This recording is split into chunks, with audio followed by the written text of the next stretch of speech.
Nei secoli scorsi, quando una donna era brutta, brutta assai, si usava dire Madonna, mi pare è brutta come Marianna a Cava Napoli. Oppure quando una persona teneva un capoccione grosso, teneva la capocchia Marianna a Cava Napoli. Ma chi era questa Marianna a Cava Napoli? Eccola qua, ve la presento. È Donna Marianna, è la testa di una statua che venne fuori nella zona dell'Anticaglia a fine 500 e quando riemerse si credeva che fosse la testa della sirena Partenope, la madre putativa della città di Napoli.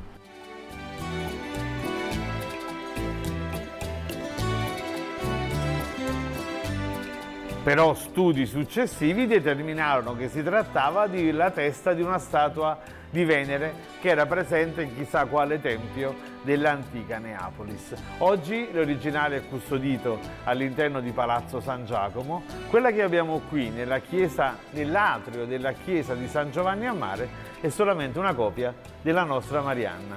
Quando la statua fu ritrovata, essa venne collocata proprio più o meno in zona mercato. Qui siamo a San Giovanni a Mare fra Piazza Mercato, l'Arco di Sant'Eligio e il Borgo degli Orefici e divenne subito uno dei simboli della bruttezza femminile. Sì, bellissima non è, però a Napoli c'è un detto che dice mentre a bella sa pretende, a brutta sa marita.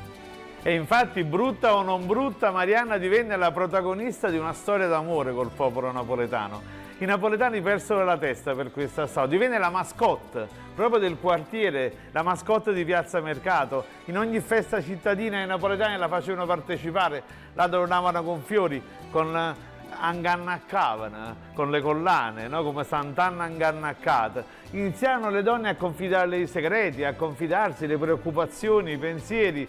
Beh, veramente diventò l'amica innamorata di tutto il popolo napoletano.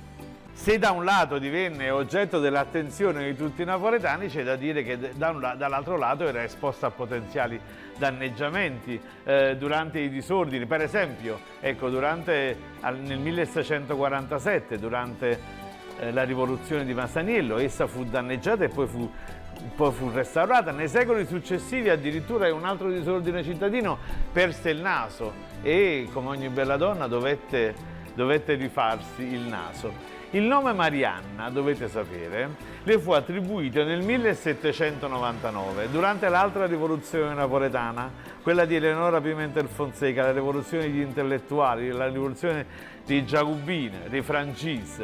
Sì, e il riferimento Marianna faceva riferimento proprio al simbolo, all'allegoria femminile della rivoluzione francese, di quella donna che è ancora oggi riprodotta, che trasporta la bandiera francese a Place de la République, la Marianne, e Marianna poi rimase il suo nome.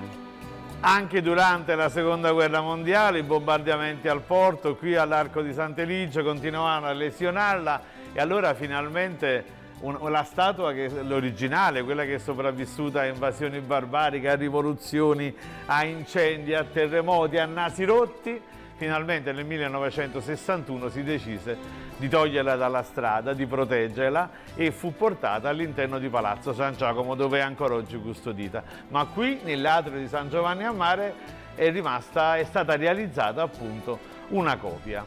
Sì, è Bruttulelli, ovvero, sì, d'accordo, siamo d'accordo, però voi sapete, io mi sento quasi come la mamma di questa statua e come sapete ogni scarafona è bella mamma soia.